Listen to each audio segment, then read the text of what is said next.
దాదాపు 150 నియోజకవర్గాలకు ఇన్ఛార్జ్ కూడా పనిచేసిన. ఇప్పుడు మొన్నటిదాకా ఉన్న సీఎం కేసీఆర్ గారికి ఇన్ఛార్జ్ పనిచేసిన. నేను జెండా కూస్తాయని సపోర్ట్ కొట్టి సార్ టీడీపీలో నేనే ఇన్ఛార్జ్ ఉండి. ఆయన నన్ను అందరు కలిసి ఇప్పుడు దత్తాత్రేయ గారు ఓ మీటింగ్ వచ్చి మరి హనుమంతరావు గారు, మందకృష్ణ, ఆర్ కృష్ణ అందరు కలిసి నువ్వు చాలా కష్టపడ్డావు కాబట్టి దాదాపు 30-40 సంవత్సరాలు పనిచేస్తున్నావు కాబట్టి నువ్వే బీసీ కుల సంఘాల జేఏసీ చైర్మన్ ఉండాలని నన్ను డిక్లేర్ చేశారండి. మరి గవర్నమెంట్ వచ్చినాక మేము రేవంత్ రెడ్డి గారు ఎమ్మడి రేవంత్ రెడ్డి గారు కూడా మరి తీర్మానం చేసి అసెంబ్లీ పెట్టి ప్రాసెస్ చేసి మరి కులగన జరిపించి బీసీలకు 42% ఇవ్వాలని చెప్పి ఆయన కూడా తీర్మానం చేసి సెంట్రల్ పంపించడం జరిగింది. జంతర్ మంతర్ ధర్నా చేశాం. దానికి ప్రధానమంత్రి దిగొచ్చి మరి ప్రధానమంత్రి మమ్మలను జనగణ మొత్తం భారతదేశం లెవెల్ జనగణ జరిపిస్తాము, జనగణలో కులగణ కూడా జరిపించి బీసీలకు 42% రిజర్వేషన్ చేస్తానని ప్రధానమంత్రి అన్నాడంటే అది గొప్పతనం అండి. ఇప్పుడు ఇదివరకు కేసీఆర్ గారు 1-2 సార్లు కలవకపోయేదండి. ఇప్పుడు నేను ఈ 2 సంవత్సరాల పాటు ఇప్పుడు 11 సార్లు కలిసింది ముఖ్యమంత్రిని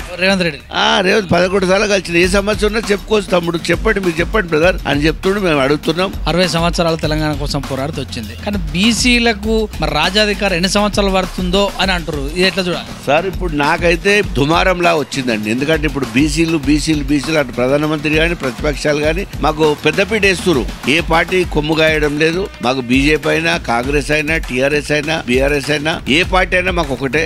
119 నియోజకవర్గాల్లో మీరే అంటారు 133 కులాలు అంటారు. మరి ఒక్కరికొకరికి ఎమ్మెల్యే కూడా రాదు కదా సార్ మీరు పోరాడితే? ఇప్పుడు ప్రస్తుతం అయితే చేస్తున్నాం సార్. మా వాళ్ళు ఒక 60 మంది ఎమ్మెల్యేలు అయ్యే అవకాశాలు కూడా వస్తున్నాయి సార్. ఇప్పుడు నెక్స్ట్ చూడండి మీరు, ఊపు మాది వచ్చింది. బీసీలో ఎప్పుడు చూసినా కూడా ఎలక్షన్స్ వచ్చినప్పుడు అది గ్రామ స్థాయిలో కావచ్చు, అదిగో కోడి ఇదిగో తినన్నట్టుగానే పెత్తందారి వ్యవస్థ కింద పనిచేసి ఒక లేబర్ లాగా ఉండిపోయాం సార్. నిజంగా చెప్పాలంటే మాకు అన్యాయం 75 సంవత్సరాల చరిత్రలో మొత్తం అన్యాయమే జరిగిన మాట వాస్తవమే. వనరులు మా దగ్గర లేవు. మేము ఓన్ గా ఒక ఎమ్మెల్యే పోటీ చేయాలంటే ఇవాళ ఒక 100 కోట్లు కావాలి సార్. ఈ రోజులో అయితే మొన్న మా తల్లో 5 సార్లు పోటీ చేసింది సార్. నేను కూడా ఆడనే ఉన్నాం.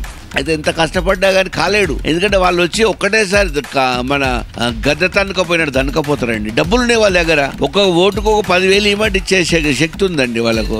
రేపు పొద్దున ఊరుకోం సార్. మేము రేపు జరగబోయే ఎన్నికలలో కూడా ఎప్పుడు కానీ మేమంతా ఒకటయ్యాము. అన్ని కుల సంఘాలు ఏకం చేస్తున్నాము. ఏ పార్టీ మాకు సముచితమైన స్థానం కల్పిస్తుందో ఆ పార్టీని గుర్తిస్తాం. బీజేపీ మేము బీసీనే చేస్తామంటే బీసీగా ప్రెసిడెంట్ ఉంటే బీసీని తీసి రెడ్డినే పెట్టింది. మరి దాని ఎలా చూడాలి సార్? ఇప్పుడు వాళ్ళ ఈక్వేషన్ ప్రకారం పెట్టిరు. వాస్తవానికి మేము కూడా ఒక మంచి వ్యక్తి, ఒక ఉద్యమకారుడు.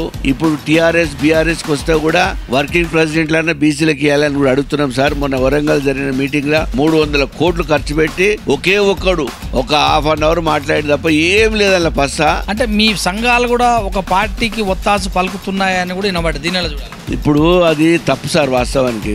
అయితే అప్పుడు చంద్రబాబు నాయుడు ఏమన్నాడంటే మా అందరి టికెట్లు ఇవ్వమని చెప్పి నేను అడిగిండు.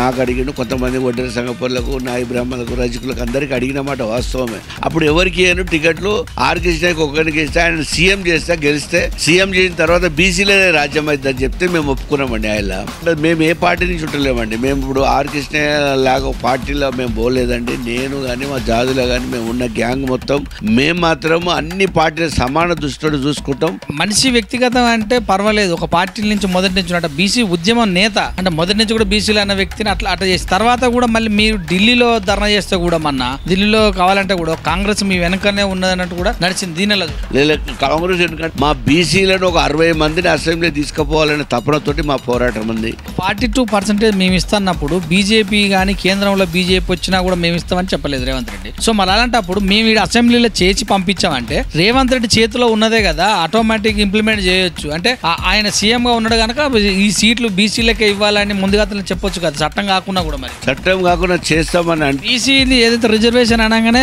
రాజకీయ పార్టీల కుమ్ములాటలుగా జరుగుతుంది. దినాలు చూడాలి. కొంత మట్టుకు ఉంటుందండి. ఎదుగుతున్నామంటే కొంతమంది దాన్ని పట్టుకొని మమ్మల్ని ఎదుగకుండా చేస్తున్న మాట వాస్తవం అండి. పటేల్ అనేది ఒడ్లో రామారే, కమ్మర్ రామారు, సాగలో రామారు, మంగళూరు బిచ్చం పెడతాం, బిచ్చం తీసుకోబో, ఇట్లా మమ్మల్ని బానిసల కింద వర్క్ చేయించారండి. ఇప్పుడు మొత్తంలో గతంలో చూసుకుంటే కేసీఆర్ ప్రభుత్వం ఉన్నప్పుడు ఒక దళితుని ఉప ముఖ్యమంత్రి చేసారు, చేసిరు, మైనార్టీని కూడా చేసిరు. మరి మీరు 60% అంటారు, ఎస్సీ ఎస్టీతో కలుసుకుంటే 80% అంటారు, ఎందుకు ఉప ముఖ్యమంత్రి చేయలేకపోయారు? ఇప్పుడున్న కాంగ్రెస్ ప్రభుత్వం కూడా బీసీలకి మంత్రి ఇచ్చారు కానీ ఉప ముఖ్యమంత్రి ఇస్తుంది కూడా ఎక్కడ కూడా ఛాయిస్ లేకుండా. దీన్ని ఎలా చూడాలి? ఇప్పుడు ఇక్కడికి వచ్చే వరకు జ్యోతి బాపురావు పూలే విగ్రహాన్ని అసెంబ్లీలో పెట్టాలని కవిత పోరాటం చేస్తుంది. 42% కూడా కావాలని మీ యొక్క బీసీ యొక్క ఉద్యమాన్ని ఆమె హైజాక్ చేస్తున్నట్టు అనిపిస్తుంది.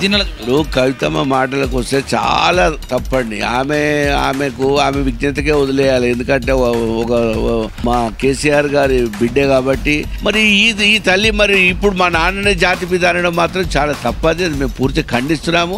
కుందార గణేష్ సార్ ఎప్పటి నుంచో కూడా పోటీ చేస్తున్నాడు, ఎప్పటి నుంచో కూడా ఈ పార్టీలలో కాకపోతే ఈ సంఘాలలో పదవులు అంటే ప్రైవేట్ పదవులు కానీ ఏ ఒక్క సర్కారు కూడా మిమ్మల్ని ఎందుకు గుర్తించలేదు అంటారు? సార్ నేను ముక్కుచూటి గల మనిషి సార్. నేను ఎవరితో అడ్జస్ట్ అయిపోలే. నేను టీడీపీలో ఉన్నప్పుడు కూడా నేను ఎవరి కొమ్ములు కాయలేదు సార్. మొదటి నుంచి కొద్ది రోజులు టీడీపీలో ఎక్కువ వర్క్ చేసినా కానీ నేను పార్టీలకు అతీతంగానే చిన్న చిన్న ఉద్యమాలు చేసిన వ్యక్తులు ఎమ్మెల్యేలు అయినారు. సో మీ జాతి నుంచి ఒక మధుసూదన్ సార్ తప్పిస్తే పాపం రాష్ట్రం కోసం బలిదానాలైన వాళ్ళ పరిస్థితి అలాగనే ఉంది. ఎంతసేపు మీ బీసీ సంఘాల వాళ్ళు బస్సు యాత్ర చేస్తూ అంటారు, పల్లె పర్యటన చేస్తూ అంటారు, ఊర్లలో ఇంకా కూడా అవేర్నెస్ తీసుకురాలేకపోతే ఏమనంటేనేమో రాబోయేది సీఎం మాదే అంటారు. దీని ఎలా సార్ నేను చెప్తున్నా కదా సార్, మా చేతిలో వనరులు లేవు. ఆమె వాళ్ళ ఫాదరు అధికారం ఉన్నప్పుడు బీసీ నినాదమే లేదండి. ఆమె ఇప్పుడు అదే బీసీ నినాదం మేము పోరాటం చేస్తున్నా అది ఎత్తుకుంటుంది తప్ప. మళ్ళీ నిన్న ఒక మాట అన్నది సార్, నేను విచిత్రపోయినా. జాతిపిత మా నాన్న అన్నది సార్. 52 నుంచి తెలంగాణ కోసం పోరాటం చేసిన మానవుడు జయశంకర్ సార్ కొత్తపల్లి జయశంకర్ గారు ఒక బీసీగా ఎవరు సభ పెట్టినా కూడా కుందారం గణేష్ సార్ జేబు కొంచెం లూటీ అవుతుంది అంటారు. నిజమేనా సార్? భగవంతుడు నా జాతులకు కొద్దో గొప్ప సాయం చేయమనే ఆలోచన నాకు ఇచ్చిండు సార్. బీసీల గురించి కోట్లాడతారా లేకపోతే ఏదైనా పార్టీలోకి వెళ్ళి ఎమ్మెల్యే మంత్రి అయి సేవలు చేసే అవకాశాలు ఉంటాయి?